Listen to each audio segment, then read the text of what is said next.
punya apa ilmunya, bisa sharing ke orang lain, itu pasti orang dengan senang hati mau beli kok produknya gitu. Tapi ya itu balik lagi nanti ke kontennya, apa yang kita bahas, gimana cara kita nawarin produknya, itu yang akan mempengaruhi kita bisa jualan atau enggak. Nah kalau live itu sebenarnya gini, live itu memang salah satu strategi untuk ningkatin penjualan juga, karena kan orang langsung banyak gitu ya masuk ke live kita. Nah paling coba Kak Yumi sesekali coba aja live gitu ya, itu juga sebenarnya lebih gampang naikin kita kenalan ke audiens kita itu, selain pakai konten ya pakai live.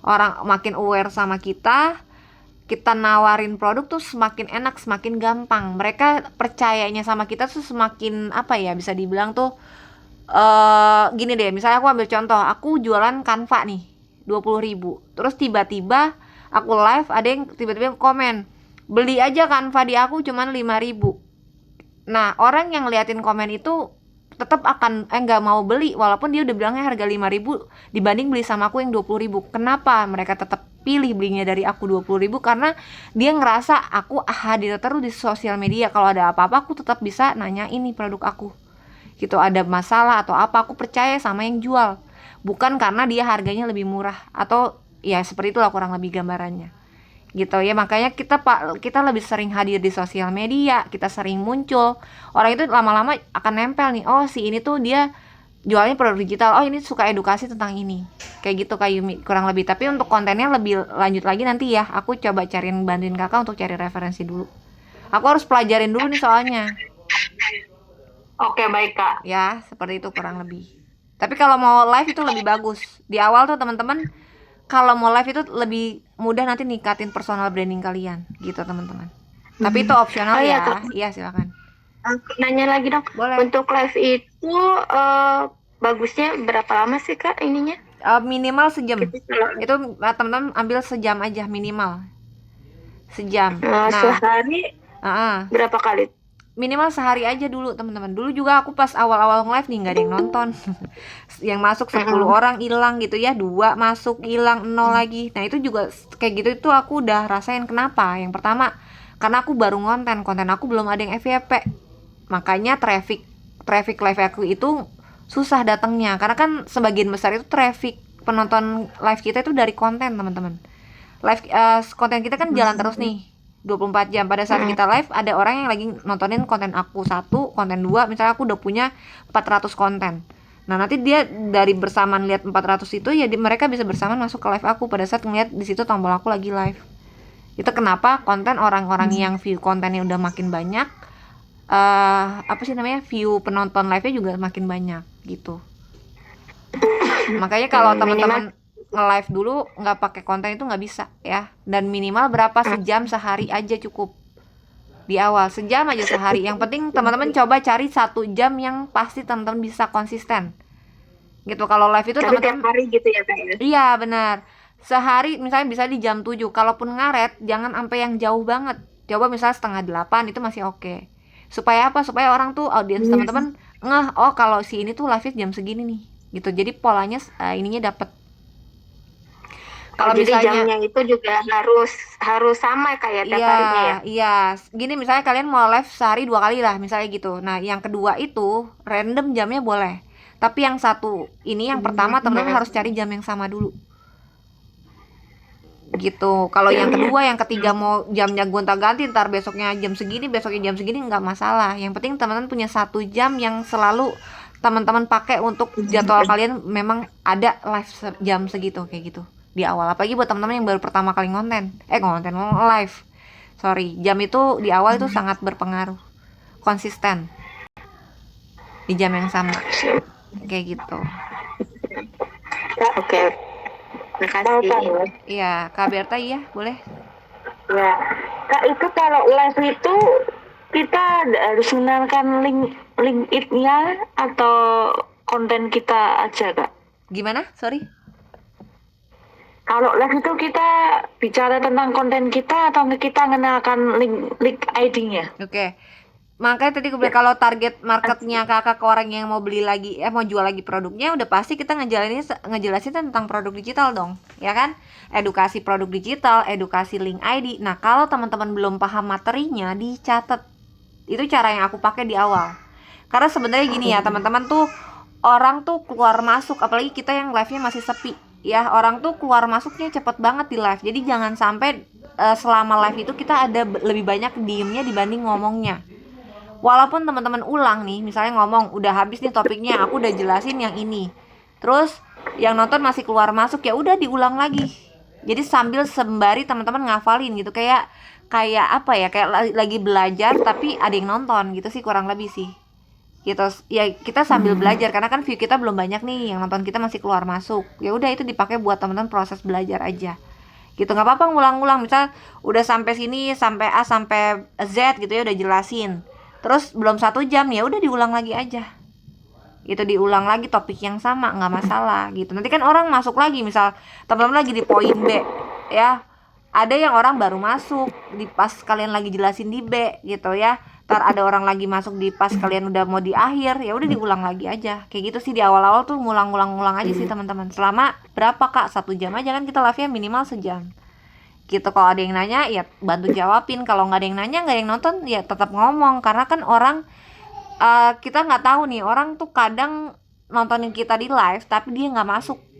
Pernah nggak teman-teman kayak gitu? Ada yang live tapi teman-teman nggak masuk ke live-nya, cuma nontonin dari luar. Iya pernah. Ya kayak gitu. Pernah. Nah itu makanya kenapa teman-teman harus selalu ngomong, karena kita nggak tahu yang liatin mantau kita dari luar tuh siapa. Bisa jadi karena kita ngomong terus, orang jadi dia lagi ngejelasin ini, masuk karena aku mau nanya, misalnya kayak gitu. Kayak gitu teman-teman. Nah, itu pentingnya teman-teman harus ngomong terus di live. Ya kak, kan gak ada yang nanya, gak ada yang nonton, aku diem aja nih. Kalau lagi nol kan kelihatan tuh ya, kalau live tuh kelihatan ada berapa yang nonton gitu ya. Pada teman-teman ngomong kalau ada yang di situ ada orangnya doang, oh ada satu nih, hai gitu ya, tiba-tiba orangnya nol lagi gitu ya, tiba kayak gitu-gitu aja terus, kayak karena teman-teman nggak ngomong. Kalau coba teman-teman ngomong terus walaupun nggak ada yang masuk gitu ya, nanti pada saat orang masuk tiba-tiba dia nanya, nah itu karena dia udah mantau kalian dulu di luar, tapi pas dia mau nanya, ya udah aku masuk dulu, aku mau komen. Sebenarnya kayak gitu sih gitu. Jadi kalau teman-teman udah mau live, nanti minta aku aja materinya apa yang mau dibahas, nanti dicatat.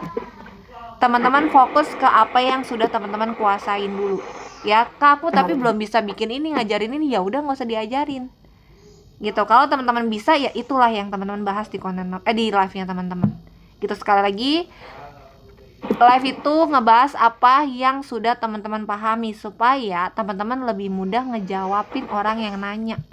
Jangan nanti teman-teman orang nanya kalian gelagapan, gimana ya gitu. Kadang dulu aku awal-awal malah aku pakai chat GPT teman-teman. Misalnya ada yang nanya nih sama aku, kak kalau ini gimana, gimana ya, coba ya kita cari bareng-bareng ya. Kadang aku kayak gitu teman-teman, karena aku memang yang nggak tahu jawabannya mau jawab apa, tapi aku usahakan supaya yang nanya itu tetap dapetin informasi gitu sih. Aku tuh awal-awal kayak gitu, aku juga bingung awal tuh mau ngomong apa, aku nggak tahu produk digital apa yang mau aku tutorin gitu ya. Cuman karena aku ulang-ulang terus setiap hari, ya nempel tuh apa yang mau aku, dan topiknya itu aja terus setiap live, ya begitu-gitu doang gitu. Seperti itu ya teman-teman ya. Kalau live tuh begitulah pokoknya. Nanti kalau live itu teman-teman dapetin materi sendiri, aku akan kasih tahu trik-triknya juga, gimana orang mau beli di live-nya kita, mau ada closingan banyak di live itu walaupun penontonnya dikit, itu aku juga ada strateginya ya. Nanti buat teman-teman yang udah siap mau nge-live, silakan chat aku, informasiin sesuai, balik lagi ke sesuai target marketnya kalian gitu ya. Ada lagi teman-teman? Kak, itu berarti kita harus hadap kamera kak? Tergantung mau bikin Wajah. tergantung mau bahas apa. Kalau teman-teman kayak gini kan kak, kalau berarti kalau handphonenya satu aku nggak bisa nge-live dong gitu ya, karena kan nggak punya satu lagi buat tutorialnya. Nah sebenarnya teman-teman bikin mode ngobrol tapi ya itu memang harus mukanya yang kelihatan. Kalau begitu udah salah satu caranya yang ngobrol hadap ke kamera, tanya jawab gitu. Tapi kalau misalnya teman-teman punya handphone 2, atau nggak usah pakai tab lah ya, ini kita ngomonginnya handphone 2 aja, berarti nanti satu handphonenya dipakai buat tutorial gitu. Jadi nggak ke muka jadinya live-nya gitu. Tapi kalau teman-teman punya, Jadi kayak kakak biasa live gitu ya? iya, Yang ada belakang gitu. iya betul gitu. Kalau teman-teman punya handphone satu, ya aku cuman handphone satu ini aja kayak udah, mau nggak mau berarti live-nya ngadep ke kalian ngobrol sama audiens kalian gitu teman-teman, sharing-sharing aja. mau nggak mau ya kan, ya udah tenang aja, live itu ada ininya kok, apa, ada efeknya gitu ya. Jadi teman-teman nggak usah dandan. Aku juga dulu sebelum nge-live ini kan aku jualan baju di TikTok juga, aku live juga teman-teman. Nah itu aku kamera ke aku karena aku harus nyepilin baju kan. Nah itu ya udah, kalau aku lagi nggak dandan ya aku pakai efek-efek aja yang ada di TikTok gitu teman-teman. Kurang lebih seperti itu. Udah lagi nggak? Udah Kak, apa? itu kalau apa? Ya, TikToknya gimana? itu kan sambil jualan. Itu bisa digabungkan dengan link. Sambil jualan tuh gimana maksudnya? Eh, Misalnya saya kan sudah rutin live jualan produk rohani. Nah, itu kalau pakai akun saya itu atau Oh, oke. buat baru, Kak? Kalau produknya kakak masih nyambung sama niche yang kemarin, ya udah lanjutin aja. Cuman ditambahin ada penjelasan ke produk digitalnya, nawarin.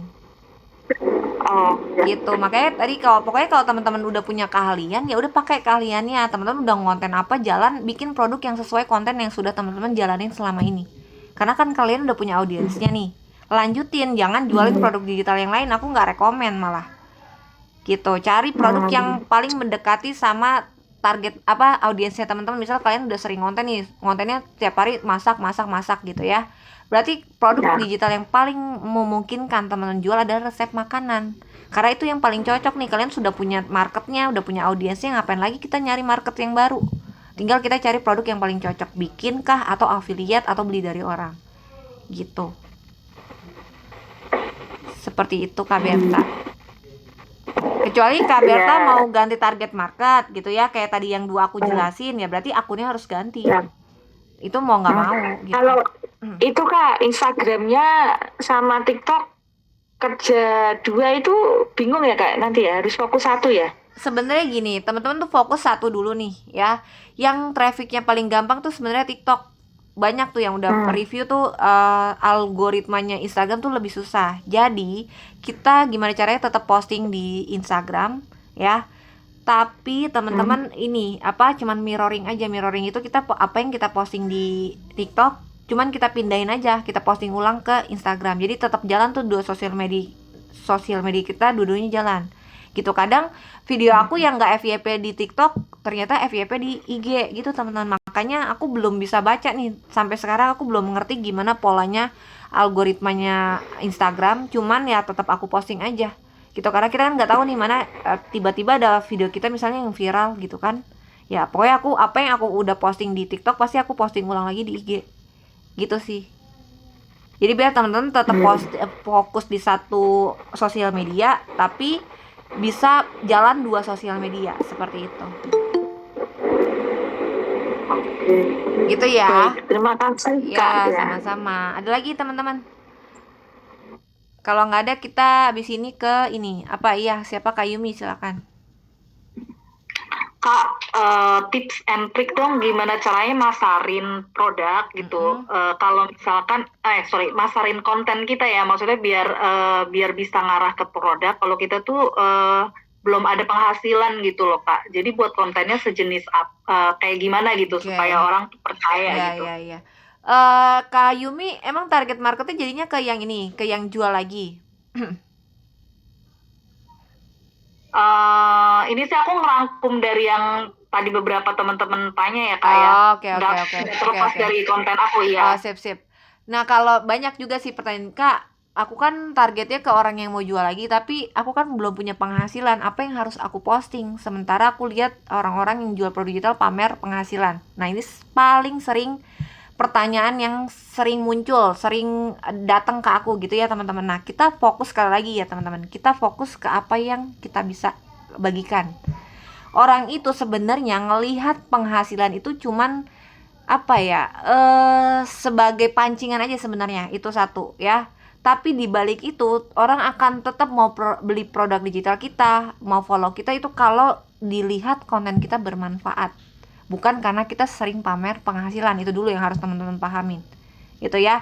Jujur aja nih teman-teman ya, konten aku yang kalau aku lagi bikin konten pamer penghasilan itu lebih sedikit, malah yang nanyain mau beli produk aku lebih sedikit dibanding aku lagi ngasih konten yang ada isinya edukasi gitu ya. Makanya sekali lagi teman-teman, fokus dulu ke apa yang teman-teman bisa posting, kasih orang itu edukasi sebanyak-banyaknya informasi yang teman-teman milikin tentang apa. Misalnya ya kita misalnya mau tentang produk digital, ya apa yang teman-teman bisa bagikan ya itu aja yang dikasih gitu. Dan jangan pernah anggap sepele informasi. Misal kayak gini, tutorial bikin akun LinkedIn, lah ini kan udah banyak nih yang tutorial. Ini mah orang juga udah banyak yang tahu. Belum tentu. Aku aja cuman bikin tutorial bikin produk goyang-goyang di LinkedIn, itu view-nya malah banyak tuh, sampai berapa belas ribu gitu. Ya itu sesimpel itu aja sebenarnya. Jadi makin banyak Nah kita itu Kak, aku aja nggak tahu tuh bisa goyang-goyang gitu. nah itu kan, karena ya makanya balik lagi, kita jangan nyepelein apa yang menurut kita sepele itu belum tentu buat orang sepele gitu. Bisa jadi itu paling banyak topik yang dicari sama orang, gimana sih itu bisa goyang-goyang kayak gitu ya. Sebenarnya itu sih poinnya. Jadi kita sharing dulu, edukasi, paling penting sih edukasi sebenarnya. Apa yang bisa teman-teman bagikan buat orang lain, bukan apa yang bisa teman-teman pamerkan. Kan kita belum punya apa-apa nih. Di awal juga waktu aku belum punya apa-apa ya aku nggak share apa-apa, aku cuman kasih gini, misalnya kayak gini, bisa dapat penghasilan 500.000, ternyata bisa dapat penghasilan 500.000 dari sosial media kayak gitu. Nah itu aku belum punya penghasilan 500.000 sehari, bahkan masih nol. Aku cuman bikin konten itu aja, itu tulisan aja, itu kan aku cuman menginformasikan, bukan ngebohongin dong. Karena kan aku cuman ternyata bisa ya punya penghasilan 500.000 dari sosial media gitu. Aku cuman kayak ngeiyain gitu aja gitu. Tapi itu aku nggak ada nempelin gambar sehari 500.000, nggak ada. Itu videonya juga naik tuh gitu. Jadi orang ke trigger, oh emang bisa ya kayak gitu. Nanti dia nanya nih ke kita gimana caranya, padahal kita pun belum dapat sehari 500.000 sebenarnya kayak gitu. Jangan 500.000, pecah telur juga belum kan gitu ya teman-teman. Nah kayak gitu. Makanya sekali lagi kita fokus ke edukasi apa yang bisa kita bagikan buat orang lain gitu. Karena kan di awal nih kita oh iya boleh Kak Haryo silakan. Kalau target pasar saya itu pensiunan atau katakanlah korban PHK itu memungkinkan nggak? Memungkinkan banget dong. Makanya tadi aku bilang sesuai background. Ya teman-teman di sini sekarang posisinya apa? Orang yang misalnya kena PHK kah, atau orang yang pengangguran? Ya udah teman-teman ambil POV itu. Supaya kalian nyaring tuh orang-orang siapa aja nih yang kena PHK, yang mau cari peluang bisnis yang baru buat mereka. Mereka cobalah nih bisnis, tahu informasinya misalnya dari Kak Haryo. Orang-orang yang pada kena PHK, karena kakak ambil POV-nya seorang yang kena PHK mau coba cari penghasilan tambahan. Nanti yang posisinya sama kayak kakak coba, oh nih ada nih ya, dia juga kena PHK, dia nyobain ini dan gini-gini kayak gitu. Jadi bisa banget. Jadi pokoknya teman-teman harus bikin konten yang sesuai backgroundnya teman-teman. Itu yang paling aku rekomendasiin malahan. Jadi Oke, makasih. ya sama-sama. Jadi teman-teman bikin kontennya juga nggak fake. Misal aku ibu rumah tangga, aku ngambil POV-nya mahasiswa, ya kan aku nggak tahu keseharian mahasiswa. Nanti bikin videonya juga susah. Aku mau mengambil POV-nya di bagian mana juga aku nggak tahu. Gitu ya teman-teman ya. Jadi itu ya udah yang paling benar, kalian ambil POV sesuai backgroundnya teman-teman, posisinya teman-teman. Kalian nyari target market kalian itu ke sesama backgroundnya gitu. Ada lagi nggak sampai sini? Abis ini kita belajar eksekusi bikin kontennya ya. Ada lagi? Sorry, mati nih. Ada lagi nggak teman-teman yang mau ditanya? Saya Kak, Boleh. kan saya ini kan suka bikin konten tentang makanan ya, kayak ibaratnya kayak food vlogger. Nah misalnya kalau saya promosiin produk lain selain produk makanan itu bisa nggak Kak? Atau harus fokus cuman produk makanan aja Kak? Oke. Sorry Kak. Kontennya udah jalan berarti ya, tentang food vlogger tersebut ya? Kakak suka nge-review makanan gitu. Halo, tes? Iya Kak. Iya. Ya. Kak, followers udah berapa? Aku baru 100 Kak. 100 aja gitu maksudnya. 100 followers. Iya masih kecil terbiasa. Oke, kontennya udah berapa lama? Banyak Kak. Aku baru jalan sebulan Kak. Oh, baru sebulan. Oke. Sebenarnya gini ya, kan itu aku balik lagi ya, aku harus cek akun kakak dulu nih yang pertama. Nah, tapi kalau memang akunnya baru gitu ya, followersnya masih sedikit, dan belum banyak video yang FYP, nah itu masih memungkinkan untuk kakak ganti niche. Gitu ya, ganti niche itu maksudnya coba peluang yang lain, ngambil POV yang lain atau jualin produk digital yang lain. Tapi kalau misalnya Oh, ya, siap. udah berjalan